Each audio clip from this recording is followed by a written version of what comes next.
झारखंड में इन दिनों जिस तरह से राजनीतिक गतिविधियां बदल रही हैं उससे लेकर कई ये जो पॉलिटिकल पंडित हैं इस बात को मानने लगे हैं कि झारखंड की हेमंत सोरेन सरकार की सेहत ठीक नहीं है और बीजेपी एक के बाद एक जिस तरह से आरोपों के घेरे में सरकार को खड़े कर रही है उससे कहीं ना कहीं ये परसेप्शन भी बनता हो जा रहा है कि आने वाले दिनों में हेमंत सोरेन की सरकार की सेहत खराब हो सकती है। इस वक्त हमारे साथ मौजूद है जेएमएम के वरिष्ठ नेता एवं पार्टी के विधायक और सत्तारूढ़ दल के सचेतक मथुरा प्रसाद महतो जी।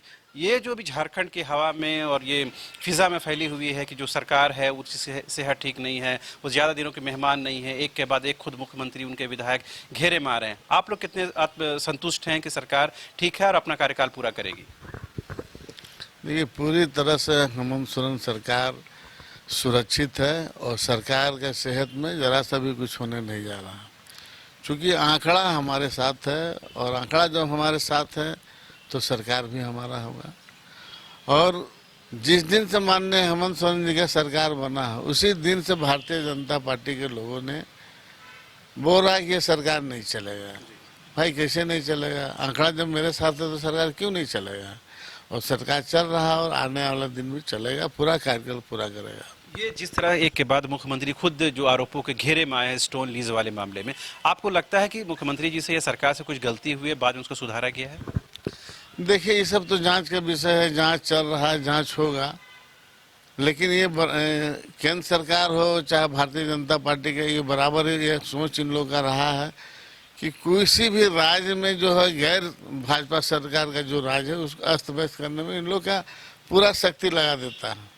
इसलिए यहाँ झारखंड में उनका ये मनसा है, लेकिन उनका मनसा यहाँ पूरा नहीं होगा। पर ये तो सही बात है ना कि खुद मुख्यमंत्री अपने नाम से लीज लेते हैं, अपनी पत्नी के नाम से ज़मीन लेते हैं, उनके भाई साहब जो हैं बसंत सोरेन जी उनके नाम पर कहीं ना आरोप है, मिथिलेश ठाकुर भी उस जद में आ रहे हैं, ये कहीं ना कहीं तो सच्चाई है, इसे तो दरकिनार नहीं किया जा सकता है। देखिए, इस सब तो जांच हो रहा है, जांच के दायरे में है और जांच होगा, उससे जो निकलेगा उस पर जो भी कार्रवाई होगा उसमें माना जाएगा।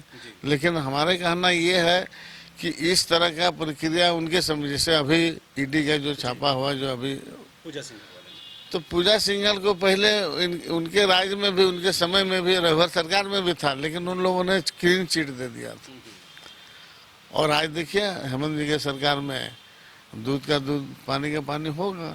ये जो अभी ईडी की रेड पड़ी, इसके टाइमिंग को लेकर आप लोग सवाल है कि एक तरफ सरकार को कहीं ना कहीं घेरने की कोशिश है, दूसरी तरफ से जो सेंट्रल एजेंसियां हैं वो कहीं ना कहीं अपना जो दबिश दबा रही हैं। देखिए, हमने पहले भी कहा कि केंद्र सरकार भारतीय जनता पार्टी के लोगों ने यह प्रयास करता है कि देश के जिन राज्यों में भारतीय जनता पार्टी की सरकार नहीं, वहाँ अस्त व्यस्त करने में लगी हुई रहती है और आज ही झारखंड को अस्त व्यस्त करने में लगा है और किसी न किसी रूप से वो प्रयास करता है कि सरकार हमारी बने। ये पूजा सिंघल मामले आप कह रहे हैं कि पूर्ववर्ती सरकार ने क्लीन चिट दिया, लेकिन आपकी सरकार ने उनको बहुत बड़ी जिम्मेदारी दी, नहीं लग रहा कि ये गलती हुई है? ऐसे अधिकारियों को थोड़ा सा दरकिनार करने की जरूरत थी, जिम्मेदारी मिलती, महत्वपूर्ण पदों से हटाया जा सकता था।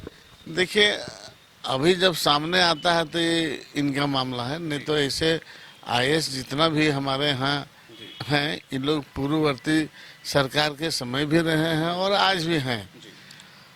और इसके दायरे में, जांच के दायरे में जिन लोग आ रहा है उस पर संज्ञान लिया जा रहा है, अपनी सरकार भी ले रही है।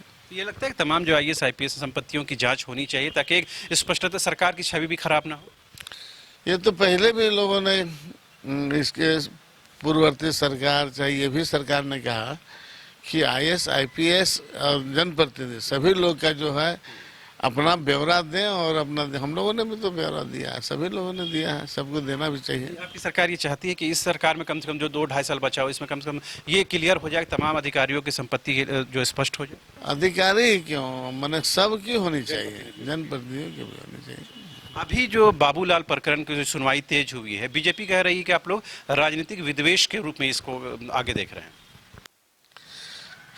जो बीजेपी आज बोल रही है, रघुवर सरकार में क्यों नहीं बोले? इन्हीं बाबूलाल जी का 5 माननीय सदस्य को ले जाके सरकार बनाया, लोगों ने मंत्री बनाया।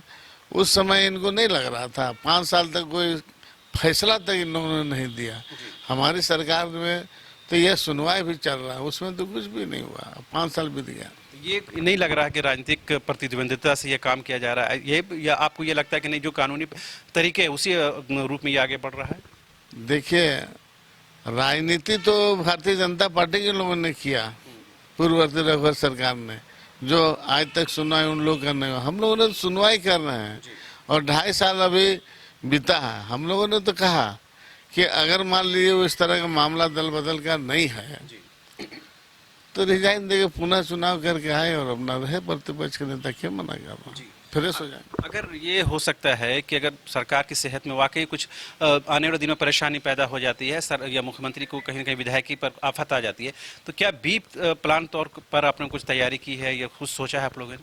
ये पार्टी का मामला है, पार्टी बैठ के निर्णय लेगी और निश्चित रूप से आने वाला समय अपने एजेंडे पर हम लोग कायम रहेंगे और आने वाला समय संगठन विचार करेगी इस पर। एक आखिरी सवाल, चूंकि आप हुए, लोबिंदा हुए या सीता मैडम हुई, आप लोगों ने कहीं ना कहीं पार्टी के अंदर रहकर अपनी बातें रखी हैं, अभी आप लोगों को खामोशी इख्तियार कर रही है, क्या ये लग रहा है कि अभी सरकार को बचाना ज़रूरी है? देखिए, कभी भी किसी भी समय सरकार के साथ हम लोग हैं और आज भी हैं और खामोशी कहीं भी नहीं है। और ये निश्चित तौर पर है कि जो संकट अभी नज़र आ रहा है इससे सरकार उभरेगी और सरकार हेमंत सोरेन की पूरी कार्यक्रम पूरा करेगी। मतलब ये संकट में भी सरकार है ऐसा महसूस हो रहा? निश्चित, और इस संकट से भी उभरेगी। ये संकट खुद सरकार के द्वारा है या आपको लगता है विपक्ष के द्वारा इसे बनाया गया है? ये तो जग जाहिर है, ईडी है, सीबीआई है, इनका एजेंसी है, तो इसलिए उन लोगों ने यह प्रयास किया है कि अस्त व्यस्त सरकार करने के लिए, लेकिन सरकार अस्त व्यस्त नहीं होगी। बस एक आखिरी सवाल, राज्यसभा चुनाव को लेकर क्या आप लोग दोनों सीट पर दावा करेंगे? जैसा कांग्रेस कह रही है कि पिछली बार हम लोगों ने सपोर्ट किया था, इस बार उनका हक बनता है। कौन क्या बोल रहा है अभी तो हम नहीं बता पाएंगे। हमारा संगठन है, संगठन निर्णय हम लोग लेंगे, जो भी निर्णय क्षण कर आएगा उस पर हम लोग अमल करेंगे।